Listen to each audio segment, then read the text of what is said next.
नमस्कार, स्वागत आप सभी का IBP Ganga case news bulletin में। आपके साथ मैं हूं राजेंद्र देव और बुलेटिन में सबसे पहले बात भाजपा की पोस्टर गर्ल्स की, जिसमें पोस्टर एक है लेकिन सियासत अनेक है।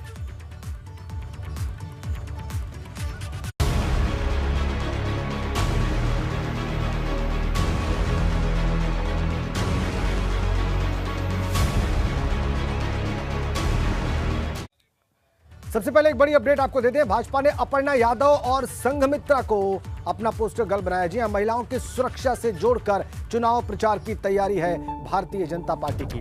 और इस पोस्टर में लिखा है सुरक्षा चक्र, सुरक्षा जहां बेटियां वहां। पोस्टर में अपर्णा यादव और संघमित्रा मौर्य की तस्वीर है, आपको हम दिखा रहे हैं। बोल्ड लेटर्स में इस पोस्टर के ऊपर लिखा हुआ है सुरक्षा चक्र, और दोनों की तस्वीर के नीचे सुरक्षा जहां बेटियां वहां लिखा हुआ है। तो पोस्टर गर्ल्स हैं अपर्णा यादव, जिन्होंने कल ही भारतीय जनता पार्टी ज्वाइन की, मुलायम सिंह यादव की छोटी बहू है, और संघमित्रा मौर्य जो कि भारतीय जनता पार्टी छोड़कर गए स्वामी प्रसाद मौर्य की बेटी हैं और बदायूं से सांसद हैं। तो दोनों को पोस्टर गर्ल बना दिया है भारतीय जनता पार्टी ने अपना।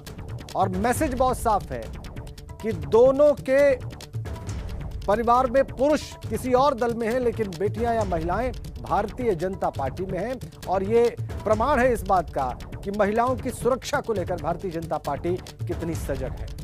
अपर्णा यादव और संघमित्रा मौर्य को भारतीय जनता पार्टी ने अपना पोस्टर गर्ल बनाया है। आप देख लीजिए, ये पोस्टर ऊपर लिखा हुआ है सुरक्षा चक्र, कमल का निशान, दोनों की तस्वीर, और नीचे सुरक्षा जहां बेटियां वहां।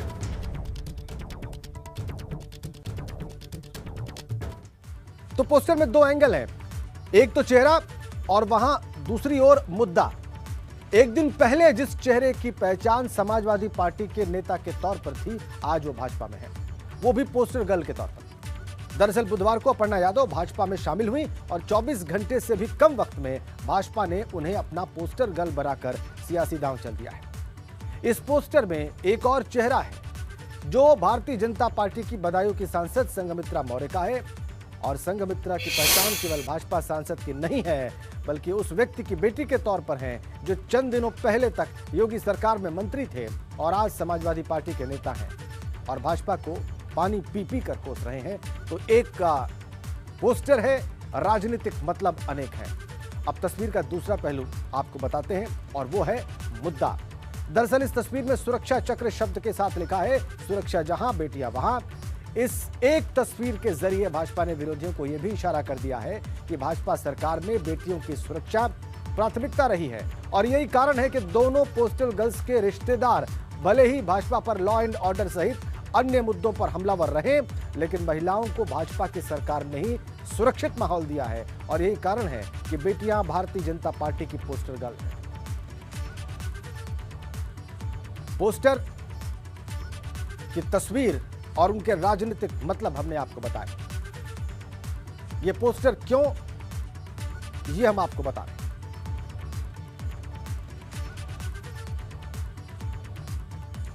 चलिए आपको लखनऊ ले चलते हैं। विवेक त्रिपाठी हमारे सहयोगी वहां से इस वक्त सीधा कनेक्ट हैं, उनसे बात करते हैं इस पोस्टर पर, इस पोस्टर के मैसेजेस पर, इसके संदेश पर, राजनीतिक संदेश पर। विवेक का अभी कल ही हम बात कर रहे थे, कल ही तस्वीरें थी अपर्णा यादव की भारतीय जनता पार्टी ज्वाइन करने की। उनका स्वागत किया खुद बीजेपी के राष्ट्रीय अध्यक्ष ने, मुख्यमंत्री थे, दोनों उप मुख्यमंत्री थे, भाजपा के प्रदेश अध्यक्ष थे। लेकिन शायद 24 घंटे नहीं हुए होंगे, 24 घंटे भी पूरे नहीं हुए कि वो भारतीय जनता पार्टी की पोस्टर गर्ल है, ये बताते हुए कि सुरक्षित बेटियां सिर्फ भारतीय जनता पार्टी में है। स्वामी प्रसाद मौर्य को तो फिर भी कुछ दिन हो गए भारतीय जनता पार्टी छोड़े हुए और समाजवादी पार्टी ज्वाइन किए हुए, लेकिन अपर्णा यादव को शायद 24 घंटे भी नहीं हुए होंगे अभी भारतीय जनता पार्टी ज्वाइन किए हुए, और वो पोस्टर गर्ल है। विवेक,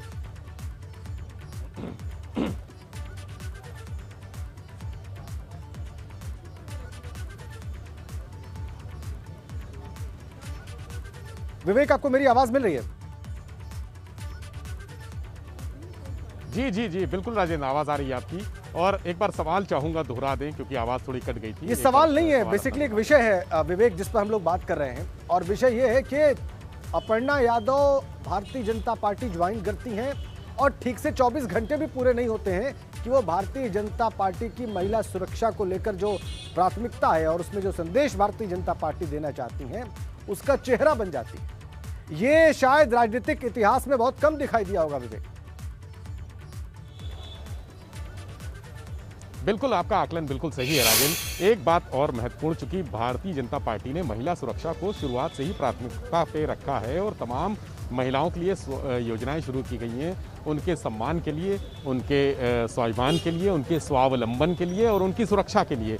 तो ऐसे में जब ये चुनावी माहौल है और विरोधी दल, जो समाजवादी पार्टी सबसे प्रमुख विरोधी दल है, उसके परिवार का कोई सदस्य अगर टूट के भारतीय जनता पार्टी में, वो भी महिला सदस्य आता है, तो जाहिर सी बात है राजनीति में हमेशा एक मैसेज दिया जाता है। कोई अगर हम बात करें अपर्णा यादव के जनाधार की, तो कोई बहुत बड़ा जनाधार उनका नहीं है, लेकिन ये संदेश बहुत बड़ा है और भाजपा ने इसी संदेश को अपना राजनीतिक हथियार बनाने की तैयारी की है। आप देखिए, कल दोपहर में अपर्णा यादव दिल्ली में पार्टी ज्वाइन करती हैं, उसके बाद शाम को ही, देर शाम को ये पोस्टर जारी हो जाता है जिसमें संघमित्रा मौर्य और अपर्णा यादव, दो ऐसे चेहरे, महिला चेहरे, जो स्वामी प्रसाद मौर्य की बेटी हैं संघमित्रा, और स्वामी प्रसाद मौर्य भारतीय जनता पार्टी के मंत्री पद से इस्तीफा देके उन्होंने समाजवादी पार्टी के गठबंधन में शामिल हुए हैं। एक मैसेज ये है कि देखिए, पिता तो चले गए लेकिन बेटी हमारे पास है। दूसरा मैसेज अपर्णा के आने पर हुआ, देखिए सरकार वहाँ है, उनकी भारतीय जनता पार्टी की यूपी में है और समाजवादी पार्टी के लोग, अखिलेश यादव विपक्ष में बैठे हैं, लेकिन उनके परिवार की बहू अपने आप को सुरक्षित समझती है भारतीय जनता पार्टी में। ये एक संदेश है, बड़ा संदेश है, जिसको इन दोनों महिलाओं को लेकर भारतीय जनता पार्टी ने राजनीतिक कदम उठाने की तैयारी कर ली है और इसको लेकर आगे जो महीना भर का या 1.5 महीने का जो भी चुनाव की प्रक्रिया शुरू हो गई है, जो भी समय बाकी है, यही समय है वो मैसेज देने का, आम जनता तक वो मैसेज पहुंचाने का कि देखिए भारतीय जनता पार्टी के पास ही बहु बेटियां सुरक्षित हैं। और ये बड़ा मैसेज है। इसको मैसेज को लेकर खलबली मची है समाजवादी पार्टी में भी। बहुत प्रयास हुए, जब ये चर्चा हुई थी करीब 6 दिन पहले, 7 दिन पहले, जब अपर्णा यादव के भारतीय जनता पार्टी में जाने की चर्चा हो रही थी, बहुत कोशिश की गई। कल अखिलेश यादव ने प्रेस कॉन्फ्रेंस में भी कहा कि उनको समझाया गया था, नेताजी ने, यानी उनके पिताजी ने, मुलायम सिंह यादव ने समझाया था, लेकिन वो तैयार नहीं हुई और उन्होंने अपने आप को वहां पर शामिल करा लिया। भारतीय जनता पार्टी ने राष्ट्रवाद के मुद्दे से जोड़ा, लेकिन स्वयं ये बात कही, स्वयं प्रेस कॉन्फ्रेंस में ये बात कही कि नेताजी ने उन्हें समझाने का बहुत प्रयास किया, लेकिन ये उनका प्रयास असफल रहा। हमारे साथ हमारे ब्यूरो चीफ वीरेश पांडे भी जुड़ गए हैं। वीरेश, ये दोनों जो नेत्रियां हैं जिनको भारतीय जनता पार्टी ने पोस्टर गर्ल बनाया है अपनी महिला सुरक्षा की प्राथमिकता को दिखाते हुए, वो दोनों असल में इनका ताल्लुक समाजवादी पार्टी से है। एक के पिता अभी समाजवादी पार्टी में गए हैं, एक के परिवार के शीर्ष व्यक्ति जो हैं वो उसके फाउंडर मेंबर हैं। तो ये तो बताने का प्रयास है ही भारतीय जनता पार्टी का कि वो महिलाओं की सुरक्षा को लेकर संवेदनशील है, बहुत सजग है, इसके लिए काम कर रही है, लेकिन साथ साथ ये आक्रमण भी है समाजवादी पार्टी पर कि महिलाओं की सुरक्षा के लेकर आपकी क्या स्थिति है, ये आप स्वयं देख लें। देखिए, जो भारतीय जनता पार्टी है इस पोस्टर के जरिए कई निशानों को साध रही है। पहला तो ये बता रही है कि पिता भले चले गए आपके समाजवादी पार्टी में, वहां पर आप, लेकिन बेटी जो है वो भारतीय जनता पार्टी में बनी हुई है, और जो आरोप लगाया जा रहा है दलित, मजलूम, शोषित और वंचित का, ऐसा कुछ नहीं है। और दूसरा, अपर्णा यादव जो यादव परिवार की बहू है, मुलायम सिंह यादव अभी भी संरक्षक है पार्टी के, उनकी छोटी बहू है, उनके जरिए समाजवादी पार्टी में फूट को भी दिखा रही है कि आपके परिवार में ही महिलाएं सुरक्षित नहीं है, आपके परिवार में ही महिलाएं टूटकर भारतीय जनता पार्टी में आ रही हैं, क्योंकि इस समय निशाने पर अखिलेश यादव और समाजवादी पार्टी है भारतीय जनता पार्टी के आमने सामने की लड़ाई में। इसलिए भारतीय जनता पार्टी हर वो प्रयोग, हर वो निशाना, हर वो आरोप, हर वो लक्ष्य संधान कर रही है जिससे घायल हो सके समाजवादी पार्टी। और समाजवादी पार्टी जाहिर सी बात है आमने सामने की लड़ाई में भारतीय जनता पार्टी के सामने लड़ रही है। इसका एक और मायने है कि दोनों जो महिलाएं हैं वो पिछड़े वर्ग से आती है। एक यादव है और शादी के बाद से, और दूसरी मौर्य बिरादरी से आती है। है। तो यादव और मौर्य यानी जो पिछड़ों के विरोधी होने का आरोप भारतीय जनता पार्टी पर लगाया जा रहा है, इससे भी पार्टी ये दिखाना चाहती है कि देख लो कि महिलाएं ही नहीं, पिछड़े वर्ग भी हमारे साथ हैं और उनके कल्याण का काम भारतीय जनता पार्टी करती है। इसलिए जो आरोप लगाया जा रहा है, विगत 10 दिन के अंदर स्वामी प्रसाद मौर्य, दारा सिंह चौहान के इस भगदड़ के बाद से भारतीय जनता पार्टी बैकफुट पर आई थी, अब वो फ्रंट फुट पर खेल रही है और वो भी सेंधमारी में लगी हुई है। आज नितिन अग्रवाल भी भारतीय जनता पार्टी ज्वाइन करेंगे समाजवादी पार्टी छोड़कर, और साढ़ू जो मुलायम सिंह यादव हैं, उनके प्रमोद गुप्ता जो समाजवादी पार्टी से विधायक भी रहे हैं विधुआ से, ये भी शामिल होंगे भारतीय जनता पार्टी में। तो भारतीय जनता पार्टी ने ऑपरेशन शुरू कर दिया है और जो बैकफुट पर आई थी भारतीय जनता पार्टी अब फ्रंट फुट पर खेल रही है। और तमाम ये जो पोस्टर गर्ल के जरिए भारतीय जनता पार्टी यही दिखाना चाहती है, चिढ़ाना चाहती है अखिलेश यादव को, समाजवादी पार्टी को दिखाना चाहती है कि देखिए कि आपकी एक बहू हमारे साथ है, और स्वामी प्रसाद मौर्य को बताना चाहती है कि आपकी बेटी हमारे साथ है, आप चले जाइए। लेकिन भारतीय जनता पार्टी ऐसी सुरक्षित पार्टी है, योगी आदित्यनाथ ने उत्तर प्रदेश में ऐसा माहौल बरकरार रखा है, कानून व्यवस्था ऐसा दृढ़ रखा हुआ है कि आपके घर की बेटियां और आपके घर की बहू हमारे यहाँ आकर, योगी आदित्यनाथ की कानून व्यवस्था में आकर, पार्टी में आकर अपने को सुरक्षित महसूस कर रही है। तो ऐसे में समाजवादी पार्टी देख ले कि उनके घर के नेताओं के परिवार के बेटी बहू सुरक्षित नहीं है क्या, वो छोड़कर भारतीय जनता पार्टी में आ रही है। तो ऐसे में भारतीय जनता पार्टी महिलाओं को भी, जो 50% आबादी की बात प्रियंका गांधी कर रही है, इसके जरिए प्रियंका गांधी को भी मुंह दिखा रही है, चिढ़ा रही है कि देख लो आप जो पिछड़ी महिलाएं हैं, जो सजग महिलाएं हैं, जो एक्टिव महिलाएं हैं, जो समाज सेविका हैं, जो सांसद हैं, जो एक्टिव, जो सक्रिय है समाज में, वो सारे लोग हमारे साथ हैं। और 50% आबादी को सुरक्षित रखने का काम भारतीय जनता पार्टी की सरकार ने, योगी सरकार ने किया है। और जो लोक कल्याणकारी योजनाएं केंद्र और योगी सरकार की है, उसे महिलाओं के हित में, पिछड़ों के हित में हम लागू करते रहे हैं। तभी तो स्वामी प्रसाद मौर्य के जाने के बावजूद बेटी नहीं गई। वो कह रही है कि नरेंद्र मोदी में मुझे आस्था है, मुझे योगी आदित्यनाथ में आस्था है। वो जिस पिता ने जन्म दिया, उससे ज्यादा भरोसा योगी आदित्यनाथ और नरेंद्र मोदी पर कर रही है। इसीलिए तो भारतीय जनता पार्टी में बनी हुई है, वो भी पिछड़ी है, संघमित्र मौर्य नाम है, वो सांसद है। तो भारतीय जनता पार्टी इसके जरिए बहुत सारी पिक्चर, तस्वीर यूपी की सियासत में दिखाना चाहती है, बताना चाहती है।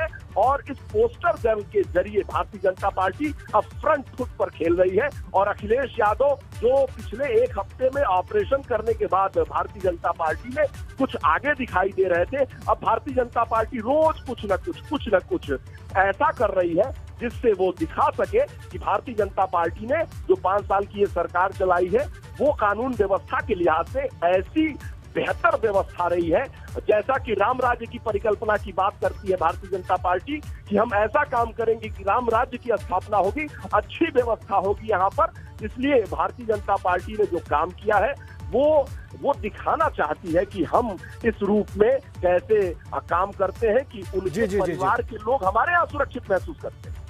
ठीक है वीरेश, हमारे साथ बने रहिए आप। अब हम एक बार फिर से लखनऊ चलते हैं विवेक के पास। विवेक का एक बात तो ये तय है इस पोस्टर के साथ कि महिला सुरक्षा को लेकर भारतीय जनता पार्टी आने वाले विधानसभा चुनाव में अग्रेसिव कैंपेनिंग करने वाली है। उसके चुनाव प्रचार में एक बहुत बड़ा विषय महिला सुरक्षा रहने वाला है। वो महिला सुरक्षा के लिए जो उसने, योगी सरकार ने जो कार्य किए, उसको भी बताने वाली है और साथ साथ अटैक भी करने वाली है, खासकर समाजवादी पार्टी पर और उसके सरकार के वक्त के लॉ एंड ऑर्डर की सिचुएशन पर। यह बिल्कुल साफ है विवेक।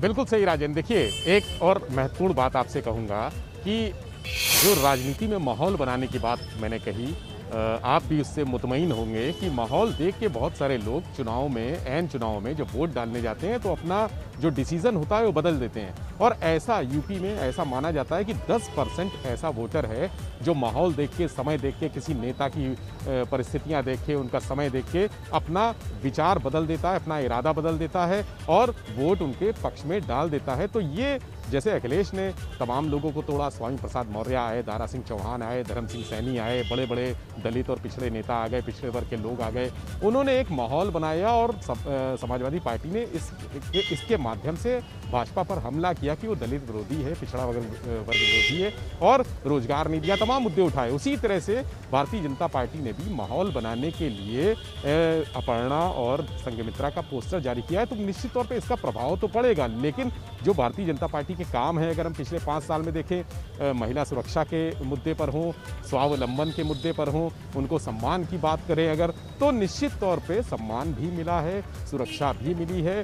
पहले ये कहा जाता था, इसको लेकर भारतीय जनता पार्टी बहुत एग्रेसिव भी है, आक्रामक भी है। ये कहा जाता था कि पहले जो है शाम होते ही महिलाएं और युवतियां जो कामकाजी महिलाएं हैं, वो घर से निकलना मुश्किल हो जाता था, मुसीबत हो जाती थी, हर समय रिस्क रहता था, घर आएंगी वापस सुरक्षित नहीं आएंगी। बहुत सारे केसेस हमने रिपोर्टेड किए, ऐसे रिपोर्टेड देखे, हमने उनकी रिपोर्टिंग की है।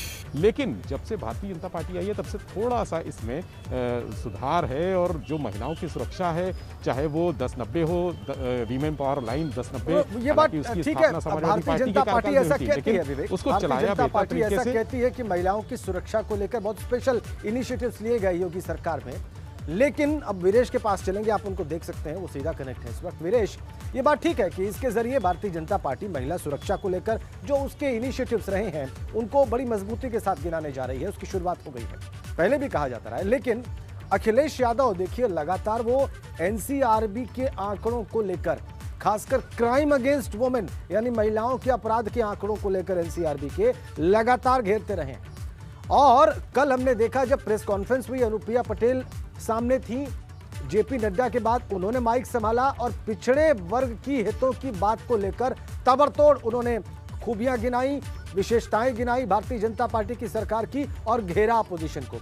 तो अभी आप ये भी बात कह रहे थे कि ये पिछड़े वर्ग की महिलाएं हैं, दूसरा महिलाएं हैं और महिला सुरक्षा मुद्दा है। लेकिन क्या कितना प्रभाव पड़ता देख रहे हैं आप इन दोनों बातों का? देखिए, भारतीय जनता पार्टी ही नहीं, इस समय उत्तर प्रदेश की सियासत को देखें तो बहुत ही अचंभा होता है, मुझे भी और आपको और जनता को भी। आप देखिए कि भारतीय जनता पार्टी का प्रदेश अध्यक्ष कौन है? पिछड़ा है। कांग्रेस पार्टी का प्रदेश अध्यक्ष कौन है? पिछड़ा है। समाजवादी पार्टी का राष्ट्रीय और प्रदेश अध्यक्ष कौन है? पिछड़ा है। बसपा का प्रदेश अध्यक्ष कौन है? पिछड़ा है। भैया पिछड़ा ही पछड़ा। और जो छोटी पार्टियां हैं, ओम प्रकाश राजभर क्या है? पिछड़े हैं। केशव देव मौर्य क्या है? पिछड़े हैं, जो अपनी पार्टी चला रहे हैं, और उनके प्रदेश अध्यक्ष की बात कर रहा हूं। संजय चौहान क्या है? पिछड़े हैं। बाबू सिंह कुशवाहा क्या है? पिछड़े हैं। और आप पश्चिमी उत्तर प्रदेश में देख लीजिए, आप जयंत चौधरी या सबको देख लीजिए, तो उत्तर प्रदेश की सियासत पिछड़ों पर केंद्रित हो गई है। इसलिए कोई भी कोर कसर नहीं छोड़ा जा रहा है। जो भी भारतीय जनता पार्टी छोड़कर जाता है वो दलित, वंचित, मजलूम, पिछड़ों और शोषितों की बात करता है। जो भाजपा छोड़ के जा रहा है तो वो भी कहता है, और जो समाजवादी पार्टी छोड़कर आता है। अभी अखिलेश यादव पर आरोप चंद्रशेखर, रावण और आजाद ने लगाया कि वो दलित विरोधी हैं, वंचित विरोधी हैं, पिछड़ा विरोधी हैं, और जो सपा से छोड़कर आता है पिछड़ा विरोधी। इसलिए भारतीय जनता पार्टी ने कल बैठाया था संजय निषाद को, अनुप्रिया पटेल को, और आज पोस्टर जारी किया है। एक यादव है, एक मौर्य है। इसके जरिए आधी आबादी को भी संबोधित कर रही है भारतीय जनता पार्टी, और साथ ही साथ पिछड़ों को भी एड्रेस कर रही है। यानी पिछड़ों की जो राजनीति उत्तर प्रदेश की सियासत में है उसको संधान करने की कोशिश भारतीय जनता पार्टी कर रही है, अखिलेश यादव कर रहे हैं, हर दल कर रहा है। इसलिए अभी तो और आएगा जब प्रधानमंत्री नरेंद्र मोदी का वो भाषण सुनिए जिसमें उन्होंने कहा था कि मैं अति पिछड़ा हूं, मुझसे बड़ा पिछड़ा कौन होगा। अभी ये भी समय आएगा, देखते रहिए। चुनाव जैसे जैसे आगे बढ़ता जाएगा, उत्तर प्रदेश की सियासत जैसे जैसे गर्म होती जाएगी, चुनाव का समय आएगा। सिद्धार्थनाथ सिंह ने कर दी ये कहते हुए कि देश में पिछड़ों के सबसे बड़े नेता प्रधानमंत्री नरेंद्र मोदी हैं। आपने बिल्कुल ठीक कहा, ये भी होने वाला है। रायबरेली सदर की विधायक अदिति सिंह का इस्तीफा औपचारिक रूप से सामने आ गया है। कांग्रेस की विधायक अदिति सिंह ने इस्तीफा दे दिया है। पत्र जारी करके प्राथमिक सदस्यता से उन्होंने इस्तीफा दे दिया है। कांग्रेस पार्टी की विधायक पद और कांग्रेस दोनों से इस्तीफा दे दिया है। संभवतः उन्हें इंतजार था। चुनाव आचार संहिता अब लग चुकी है, चुनाव घोषित हो चुके हैं, तेवर उनके पहले से साफ थे। कांग्रेस ने उन पर कार्रवाई की मांग की थी, अब जाकर उन्होंने प्राथमिक सदस्यता से इस्तीफा दे दिया है। विधानसभा अध्यक्ष को उन्होंने पत्र भेज दिया है और कांग्रेस पार्टी की प्राथमिक सदस्यता से भी उन्होंने इस्तीफा दे दिया है। यह बिल्कुल ऑब्वियस था, बिल्कुल जाहिर था, यह हो गया है औपचारिक तौर पर। वीरेश पांडे हमारे ब्यूरो चीफ हमारे साथ हैं। वीरेश, अदिति सिंह ने इस्तीफा दे दिया है, ये ठीक है, औपचारिक तौर पर यह खबर है, लेकिन यह बहुत पहले से स्पष्ट था। और खबर यह भी थी कि कांग्रेस पार्टी ने उन पर कार्रवाई की मांग की है। तथ्य क्या है, इससे जुड़े हुए हमारे दर्शकों के सामने रखें। देखिए, ये राजनीति का गजब चेहरा है। एक पार्टी से इस्तीफा दिए बगैर, सदस्यता से इस्तीफा दिए बगैर धूमधाम से दूसरी पार्टी, राष्ट्रीय पार्टी की सदस्यता ग्रहण कर ली गई। स्वतंत्र देव सिंह की मौजूदगी में भारतीय जनता पार्टी ने उन्हें सदस्यता ग्रहण कराया। लेकिन चलिए ठीक है, यहां भी भारतीय जनता पार्टी कहेगी, जरूर कहेगी कि महिला सुरक्षित नहीं है। आधी आबादी की बात करने वाली प्रियंका गांधी की पार्टी में भी महिलाएं सुरक्षित नहीं है। वो भारतीय जनता पार्टी में मोदी जी और योगी जी के नेतृत्व में सुरक्षित है। तो भारतीय जनता पार्टी के पास एक और पोस्टर गर्ल आ गई, तो शायद और भी पोस्टर गर्ल यानी अपर्णा यादव, संघमित्र मौर्य और अदिति सिंह, शायद आपको कल देखने को मिले कि 3 पोस्टर होंगे, जिसमें महिला सुरक्षा की बात करते हुए भारतीय जनता पार्टी की सरकार होगी, जिसमें 2 पोस्टर आज हुए, एक और होगा। जाहिर सी बात है, भारतीय जनता पार्टी कहेगी कि आधी आबादी की लड़की हूं, लड़ सकती हूं। क्या नारा दिया है प्रियंका गांधी ने, उस नारे का काट है। यानी भारतीय जनता पार्टी कोई कोर कसर नहीं छोड़ना चाहती है 2022 के चुनाव में। ऐसी पार्टी जो कांग्रेस पार्टी है, जो अभी इस समय कहीं भी हमें और आपको जमीन पर बहुत लड़ाई में नहीं दिखती होगी, ये पार्टी के कार्यकर्ता और नेता भी इस बात को मान रहे हैं कि जमीन अभी उनको और तलाशनी होगी, और दूसरे चुनाव में भी तलाशनी हो, उसको भी भारतीय जनता पार्टी नहीं छोड़ रही है। जरा सा भी पोटेंशियल जिस नेता में होगा, जिसमें साहस होगा, जिसमें करिश्मा होगा, उसे भारतीय जनता पार्टी तोड़ लेगी, अपने साथ मिला लेगी, और साथ ही साथ संदेश देगी उत्तर प्रदेश में कि लड़की हूं, लड़ सकती हूं कहने वाली कांग्रेस की प्रभारी की प्रियंका गांधी के नेतृत्व में कह रही है कि आधी आबादी को टिकट दिया जाना चाहिए। वहां भी सुरक्षित नहीं है महिलाएं, भाजपा में सुरक्षित है। इसलिए योगी जी के नेतृत्व में, मोदी जी के नेतृत्व में ये नारी इस्तीफा, उनका भारतीय जनता पार्टी में जाना, कांग्रेस पार्टी पर अटैक होगा। आप दोनों का बहुत बहुत धन्यवाद।